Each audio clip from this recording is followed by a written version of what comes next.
Ipinamalas ng mga tauhan ng Santiago City Explosive and Canine Unit ang kanilang kahandaan at dedikasyon sa tungkulin matapos nilang matagumpay na ma-recover ang ilang unexploded explosive ordnance sa bayan ng Jones, Isabela.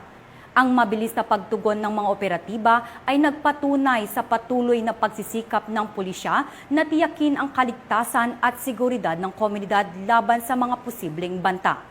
Ang buong detalye ng balita, hatid ni Patrolwoman Richelle Ledesma.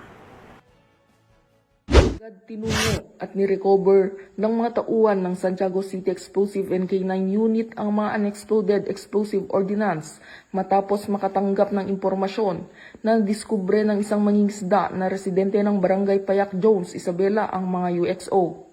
Agad na nagsagawa ng safety procedures ang mga nabanggit na unit at pagkatapos ng mga assessment at inspeksyon ay nakilala ang mga umano UXO na isang piraso na General Purpose Bomb 250 lbs with fuse and filler corroded at isang General Purpose Bomb 250 lbs walang fuse at filler corroded.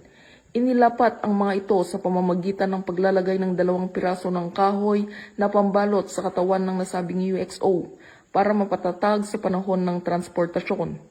Samantala, patuloy din ang pagsasagawa ng awareness lecture ng Project ABKD o Awareness of Bomb That Kills Lives Destroys Properties ang mga unit ng EOD K9 para hikayatin ng publiko na agad ipaalam sa mga kapulisan ang mga ganitong kakaibang mga bagay upang maiwasang may masaktan at agad ma-inspect ng mga otoridad para sa tamang disposisyon at transportasyon.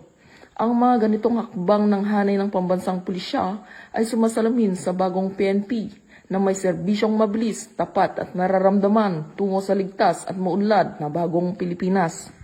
Dito sa Lambak ng Cagayan, ako ang inyong PNN correspondent, Patrolwoman Ledesma, alagad ng batas, taga-taguyod ng Balitang Pulis.